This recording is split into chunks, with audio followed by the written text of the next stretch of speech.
Welcome back to the podcast. Today we've got James Terry with us, an AI expert on how to hire people. And in today's world, with everything moving so fast and so curious, James is going to show us how to use AI to make that process a lot smarter, a lot quicker, and a lot more friendly for you and your organizations, and for those that are looking for jobs and those that are looking for people to fill jobs. So, James, welcome to the show.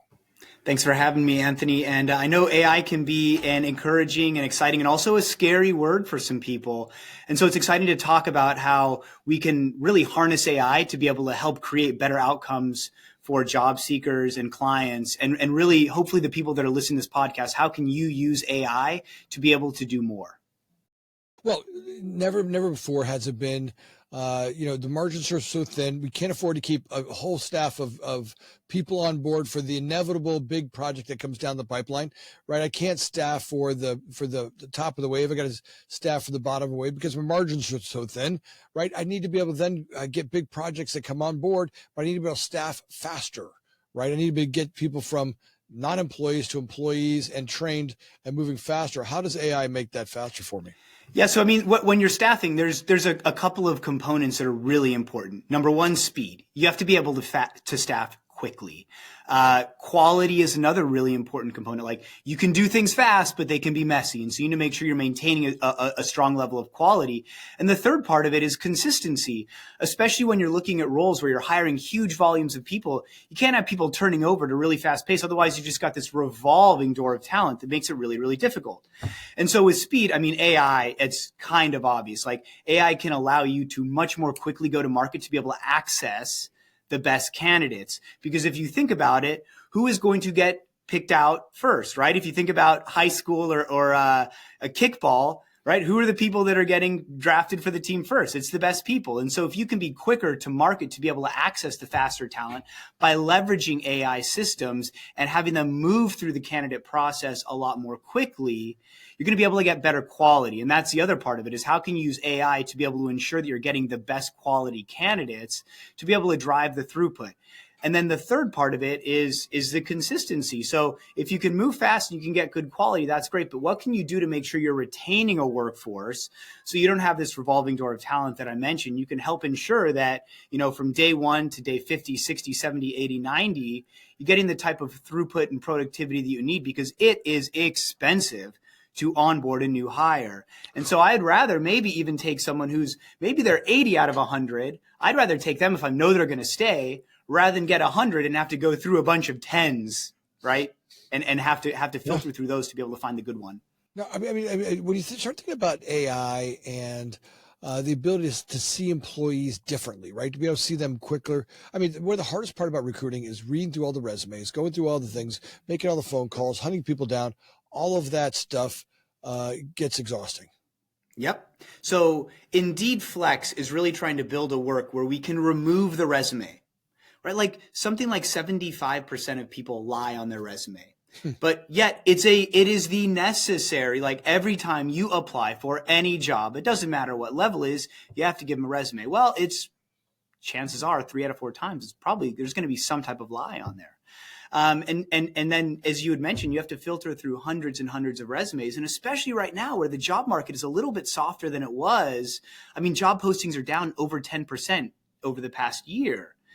And so a really big part of it is, how can you, if you're getting more applicants right now, what can you do to effectively sift through a lot of those candidates to be able to identify who are going to be the people that are most likely to deliver the best type of service or work for my organization. And AI can do that. AI can help you sift through resumes. AI, as we're using AI at Indeed Flex, can help you actually interview candidates. So let me ask you about this, because this is the hard one. Part of that interviewing process is reading between the lines, right? Part of that's reading and starting to understand the nuances of an employee. Right. When AI is reading the resumes today, how does it do that? And how does it read between the lines, between what's not being said on the paper? Yeah. So I think potentially is that part of the problem, that we're actually using too much nuance when we're looking at resumes, or actually even more specifically when we're interviewing?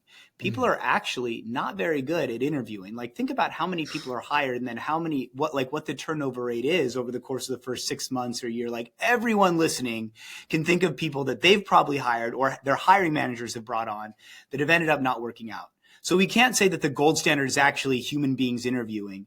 We come to the table with a lot of biases and preconceived notions that a lot of the times, if you're using a really responsible AI system, hopefully you can help to weed that out and actually look at candidate quality as opposed to potential bias that someone might be coming to the table with. So, I've often imagined that the future employee will have future employee will have a much better way of looking at employees. Not just the last what's on their resume, but be able to look at.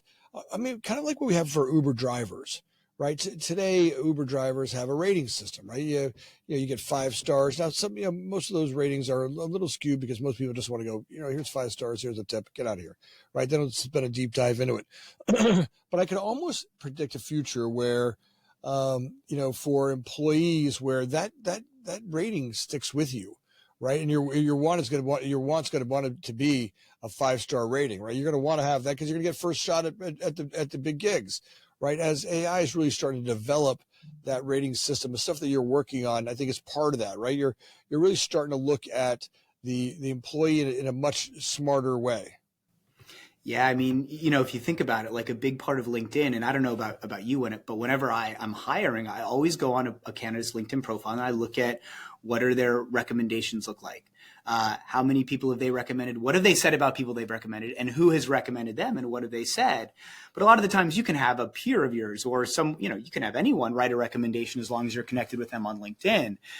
What we do within our system at Indeed Flex is we actually allow our clients to be able to rate the workers. And those workers get a 1 to 5 star rating. And there's implications for the workers if they get a really good or a really bad rating. And we'll do follow up and remediation and whatnot. But ultimately, what we're building is a world where, as I mentioned, if you can remove the resume, and instead of it being a resume that's a piece of paper, it can be a verified rating. And so you can say, wow, this candidate has worked at all of these different places that are direct or indirect competitors. This person has done roles that are very similar to what I'm hiring for. Remember we were talking about how we're not too good at the interview. Maybe I don't even need to interview them, right? Like, their interview has been the last 7 years they've been working for someone else down the street, and they've done a great job for them, and they've been rated 5 stars. I could potentially just hire them directly without even having to interview them because I have a verified and validated resume through all their past work experience. Yeah, I can for sure see a future where that's, the cases. Let me give you an example. In the construction world, we have this whole bid process, and what ends up happening in this bid process, it causes kind of a whole perpetuation of lying, right? There's, subs that say they got all these people and they don't have the people, and then we get on job sites they can't perform, or people that, the way that we bid. But ultimately, one of the big problems are that, you end up having this low cost provider who has got to meet your budget number or to win the bid, right? You get a low cost electrician or plumber, and they say they've got 5 employees, but the truth is they show up with 2 employees and 3 hand puppets, and they're not very valuable, right? I'd like to be at a day where I can look at a company and look at their real employees. And when a guy says, yeah, I've got 5 employees, I want to be able to look at them and go, yeah, but you got 2 of them already committed to a project you're working on, up the block from me. How am I going to get those people from that project over to your project without overworking them? And I know that you can perform without you giving me all the hand puppets, right? Yeah. So I think the stuff that you're doing today is like the groundwork for that, right? The groundwork for starting to be able to see both the employee and then the employer's, workforce. Yeah, so we also allow our workforce to be able to rate the customer. And when they're rating the customer, they're actually rating not just the overall organization, but they can rate, like, they're essentially rating like that manager, that shift. And so there's opportunities to be able to do improvements and coaching for a lot of managers. But I would say, you're talking about the construction industry, and, you've got for SaaS companies. You've got the G2s, the Trust Pilots of the world, right? You've got, as you mentioned, Uber ratings. You've got Google ratings on restaurants and whatnot. And, I just found my pest control company, because it's springtime in Austin, Texas, and there's a lot of mosquitoes, by looking at Google ratings. But there's nothing really for, you have Glassdoor for sure on how good it is to work for an employer. But like when it comes to the actual employees that are being hired, there's really no rating system. There's no way to be able to have that. And so you have this friction in the process of companies being able to identify who is actually going to do well. And that friction is played out by long time to hire, right? It takes over 30 days to be able to hire someone. And that's like lost revenue every day that I have a vacant role. If you could build a world where it is so much more faster and there's that transparency into how strong a candidate's going to be, think about how much easier and better it gets to be able to go to market and find the talent that you need.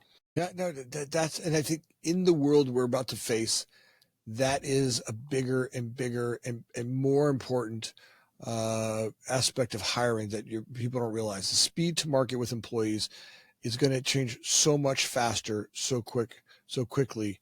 We really got to master it. I think that's where softwares like yours come into play. Like all of a sudden now, for those companies that are still doing it the old-fashioned way, which is me is one of them. I mean, I got a whole staff of people that go out and read resumes and hunt it down and go through all the work of trying to hire and find that talent pool, right? Because for us, we have two sides of our business. There's a GC side, but we also have a project management side. That project management side, projects come in and they need people now. I need to be able to staff and get people on board from not working to working pretty quickly. And like you said, every day that it's not there, we're losing revenue. Yeah, we actually work with a lot of customers to allow them to be able to have a lot more confidence when they're going to bid. Because a lot of the times, like with Indeed Flex, we're in more the temporary and contingent labor market. And so a lot of the times with these roles, like you're wanting to hire people that are going to be permanent workers. Potentially there's an opportunity to transition them from temporary to permanent. But the big thing, Anthony, is like, if I can go and I can win a bid, and as you well know, like when you're doing an RFP, like they say that you're going to have the answer back on July 1st, it ends up being August 1st, and the project needs to start on August 2nd. And so it makes it difficult for the contractor or for the firm that's winning this bid to be able to deliver. What we're able to do with our customers is give them a lot more security that if they win that bid, they can easily execute it on it very, very quickly to be able to get headcount in the door at speed. And that's been a huge game changer for them.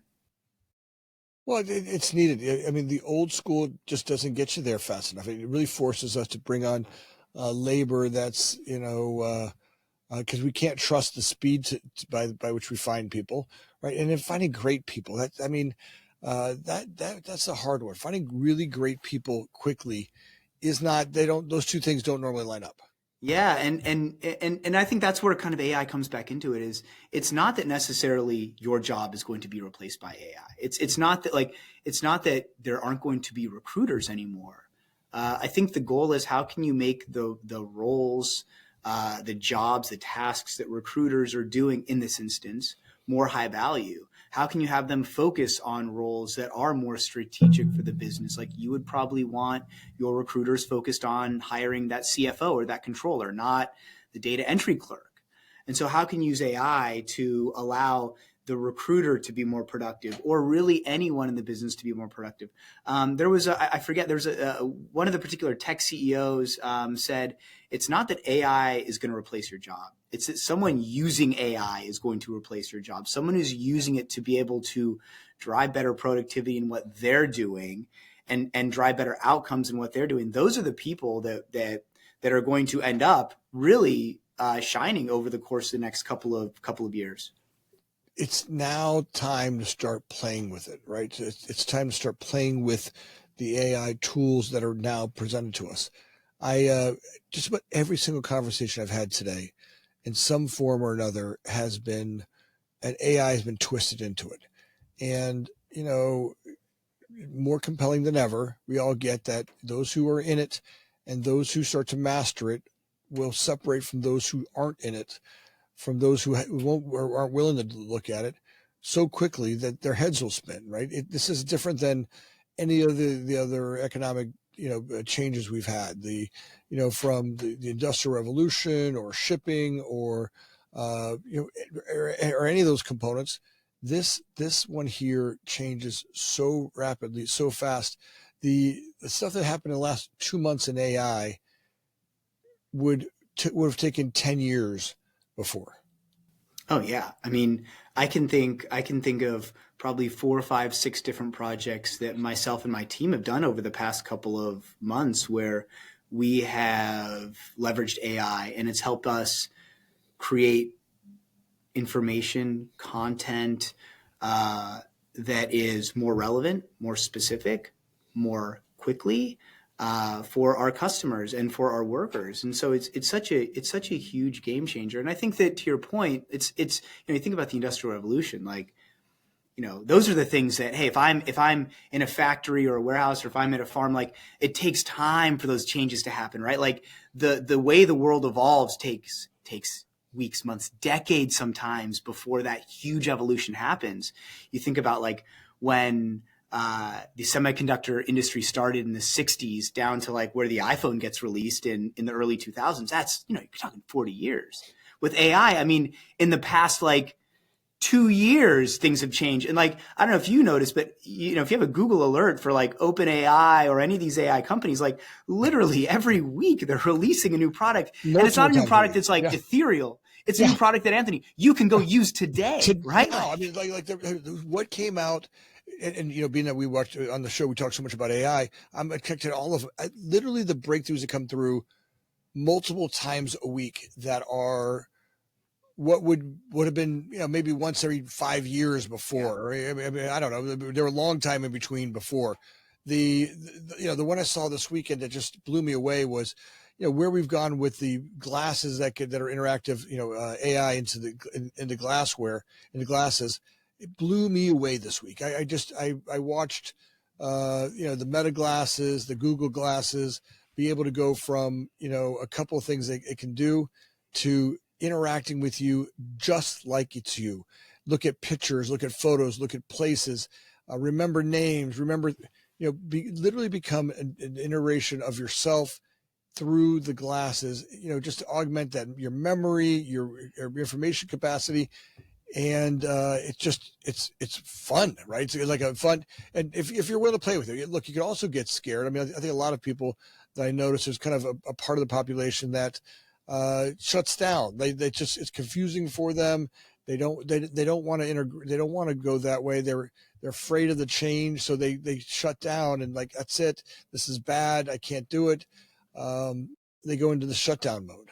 Yeah, I assume. Are you talking about the video of I think it was the young lady who was wearing the Google glasses, and she's on stage, and she's like, I forget, what was that book? Google, what was that book that was behind me? And they were like, oh, that was this book. I mean, isn't that just so impressive? And to think that like 2 years ago they released those Meta Ray-Bans, and it was like, oh, this can take pictures and videos. Like, but you see how much it's evolved, and I think that's really case in point, is that what it is today is not what it was last week, and is certainly not what it's going to be in a week or a month or a year. And so it's not about buying the Google glasses and starting wearing them right now.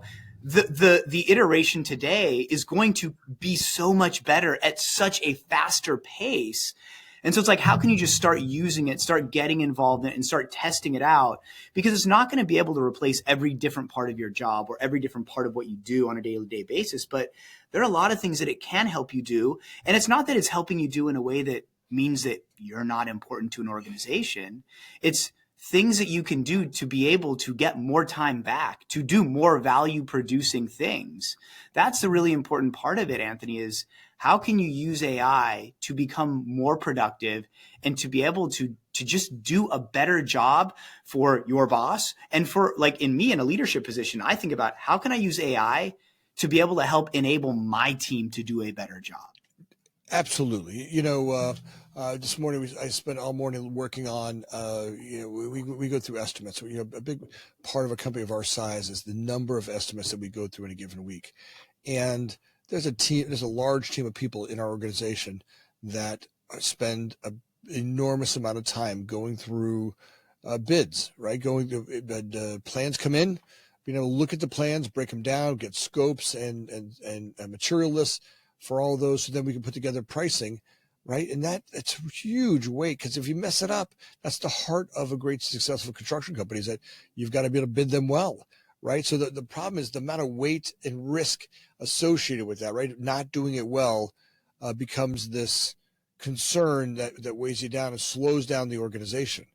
Well, when a team of people in our group have been able to master that, really start to really integrate chatbots into each part of it for each segment of the business, it is amazing what came out this week from last week in those groups. The breakthroughs they're having. We're going to be able to do estimates in a fraction of the time, with a fraction amount of weight and cost than we've ever done before, which is now amazing. Now the question is, with the integration to all the subcontractors, field staffing, all the rest of it, right? Being able to get great bids out is one thing. Now, what we're hoping for is, even though they're not there yet, the amount of data that we can give them to make their decision logic easier for them. Look, our best subs oftentimes are working in the field, or working all day long. They have to come home at night and do estimates. And, it takes them a while to do, because they don't want to release the estimate to us until they know they do it right. And they're exhausted and tired. Now, if we can make it compelling for them to go, look, here's your estimate broken down the way you would do it, as thoroughly as possible. Yeah, go ahead and check it, right? It gives you at least some data points to start to check it from there, right? Imagine what happens to them. It happens that much faster. Right now, they look at us and go, look, you're the GC who gave me the breakdown. You're the GC who gave me the number. Boy, those people are organized. Right now, when we take that to the field and we operate schedules and communication with everybody in that same format, now they want to work with you, because now you're making money with the group.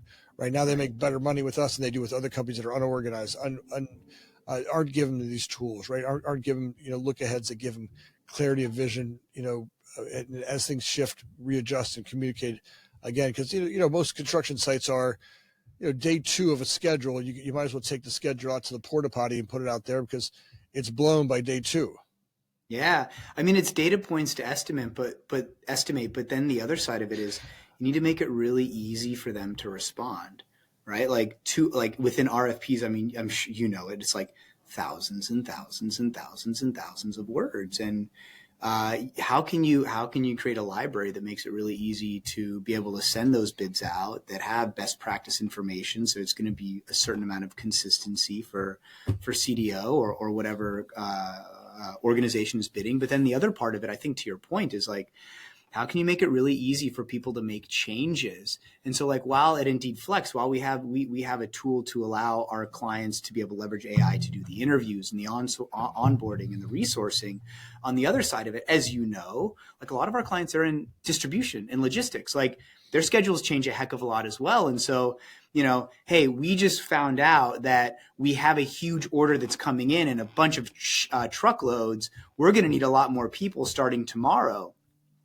How can you have them interact in a way that it's not going to be so cumbersome to be able to alert the right people of the right type of labor that they're going to need, and scale up or scale down as necessary, and not have it be a 45-minute process? Because if you're doing labor planning, whether you're a sub, whether you're a GC, whoever you are, when you're doing labor planning, I can pretty much assure you that's not your full-time job, right? Like, there are a lot, like, that's what you do after dinner. Right? Like, this is the type, how can you make, and when you're doing it after dinner, you're doing it because you've been so busy with other things, and you should have done it at 11 a.m. when you found out, because that time is time lost. We're talking about speed at the beginning. And so what's so important is, how can you create an ecosystem where it is so easy to interact with AI in a way you can easily, like, type in or speak in, hey, here's the change that I need at 11:01, after I find out at 11 what the change is going to be. And that's executed. And everyone on the back end has 11:02 to the end of the day to work on it, which means now you're not responding 8 hours too late. You're responding right on time, which gives everyone else downstream the ability to act on that and hopefully get you the labor that you need starting at 8 or 7 a.m. that next day. That's super critical. It's like, the AI is not just about driving better outcomes. It's about, how can you make it so easy for people to interact with it that it's not something they're putting off, and they're able to start working on different things much more quickly and get them out to the right places in a timely manner. Are you seeing any of the outcomes from the AI that you didn't expect? Yeah, I would say that a big part of the outcome is that uh, people are being more open to just generally adopting the overall suite of technology that we have. So where in what we do at Indeed Flex, it is labor management, it is scheduling. Like you have three different shifts and bunch of different pay rates and a bunch of different types of workers and roles and forklift drivers and picker packers, right? There's a huge number. And you can easily translate that over to the construction industry.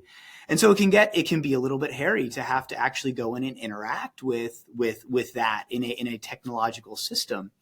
And so we found is by leveraging AI, we're getting customers so much more engaged in the system and so much more engaged in the way that we operate, which helps them ultimately, like I said, get us the information faster, and we're meeting them where they want to be met. That's the great thing about AI is that all the stuff that AI is doing that you and I are using it for, you probably could have coded it in and have it been executed 5 or 6 years ago.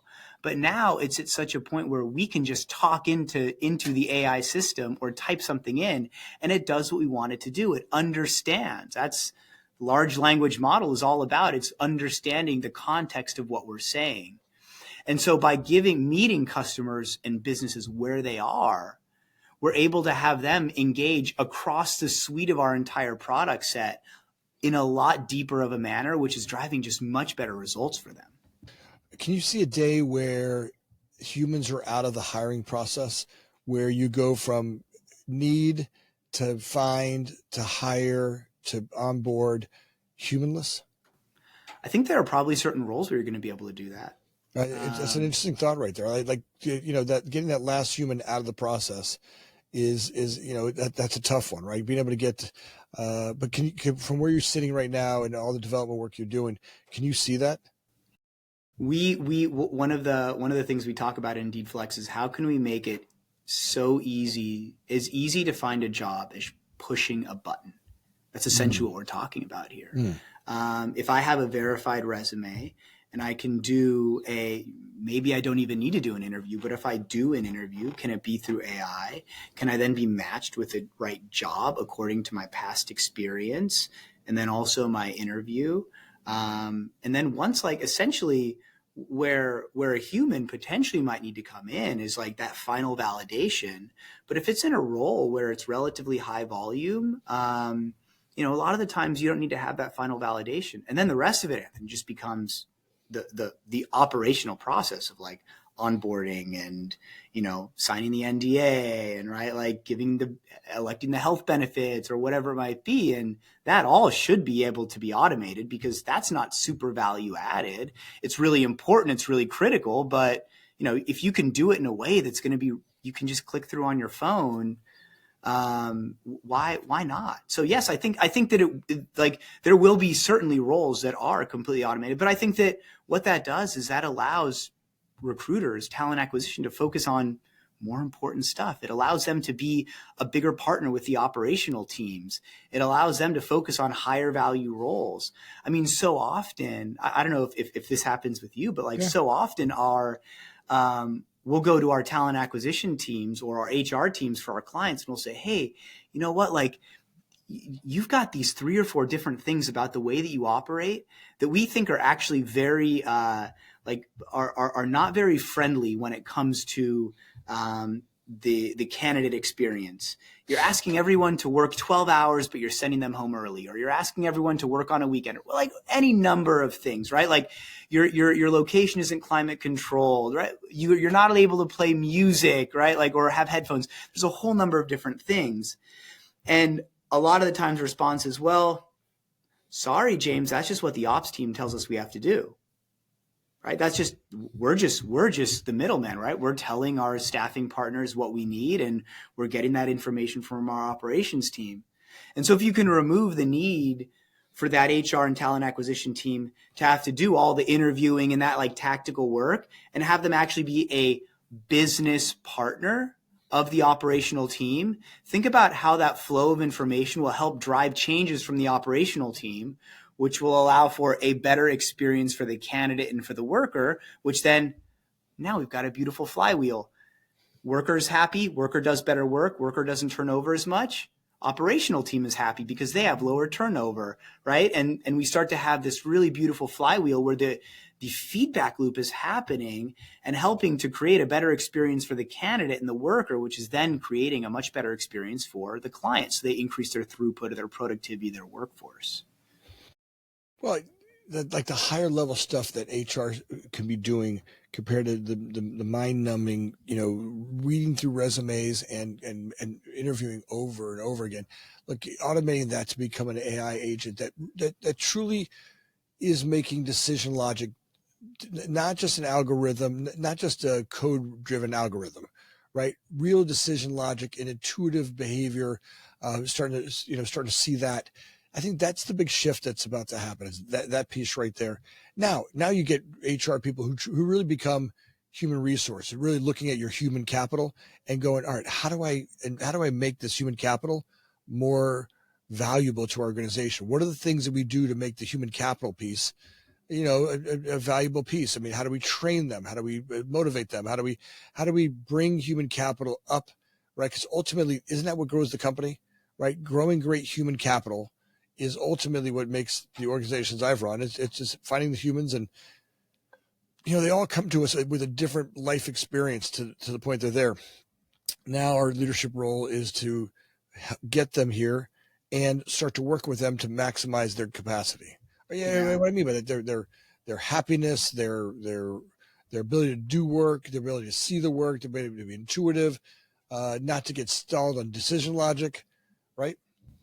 You're essentially talking about taking HR from what is traditionally thought of as a cost center almost into what you could argue is a profit center, right? Like we're able to more effectively bring in a marginally and market better quality of candidate, ensure that we're attained at a better rate, make the relevant recommendations to an organization or to the operational team about changes that they should make to be able to have a better outcome. Like you can almost go, like, think about this, like focusing HR in the right place. Does this open up a world where you're almost like KPIing an HR and a talent acquisition team on like business efficiencies they're driving through recruiting, onboarding, retaining a better workforce, and driving like operational changes through the data that they have? That's like, I mean, if I'm in HR, I'm like, that's cool, right? Like, I sign me up for that. That's exciting. Like, look, it's compelling. It's a fun way to look at, what are the, it's like turning the knobs. Like, how do I turn this knob over here? Oh, and look, I get more efficient. Look, I get a happier person. Someone's engaged, excited, forward facing, someone that's really driving the business forward, as opposed to finding role players and putting them in the spot. It feels powerless, right? It doesn't feel very, have you ever watched Billions? No, I haven't. All right. Well, there's a character on, her name is Wendy. She's like a psychiatrist. She works with these high-powered hedge fund guys, and he brings her on, this really high-powered, really great psychologist or psychiatrist. I'm not sure which role she, but she really works with these elite players and tunes them in, right, to their, they're under high pressure, a lot of stuff going on, big dollars, lots of good things can go wrong. And what Wendy does is she really helps keep their brains on, keeps their heads on, right, from imploding and falling apart. Yeah, keep people focused on the right things. I mean, if you think about it, like a lot of recruiters right now, I mean, it's chasing down managers to go into the ATS system to review the resumes, and then chasing them to make sure that they're able to make the interview, and then saying, hey, like, you didn't complete the scorecard on the interview. Right. And then, by the way, like, do I have some time at some point in the day to be able to review resumes myself and go have candidate conversations? I mean, take that. That's a recruiter, right? Take that and change that into, hey, now I spend half of my day essentially like sourcing and recruiting and giving essentially the why this company's sales pitch to candidates. And like, think about how much better you're going to be able to do it, driving the right type of people wanting to join your organization. I mean, there's just so many ways that, and it's really about like all those different things I talk about, like following up and, chasing people down and filling out the scorecards and all, like, those are all things that, you should be able to have AI technology should be able to do those things. So like what we're doing as an example is candidate applies through Indeed as an example. Client has already set up a number of criteria around what good looks like for them based on the job description and a really easy intake form.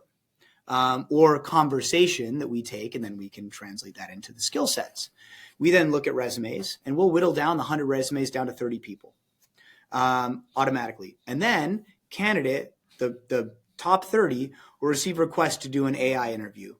That AI interview will be able to be customized based on the different job description that candidate or that role has. So we have some really relevant questions.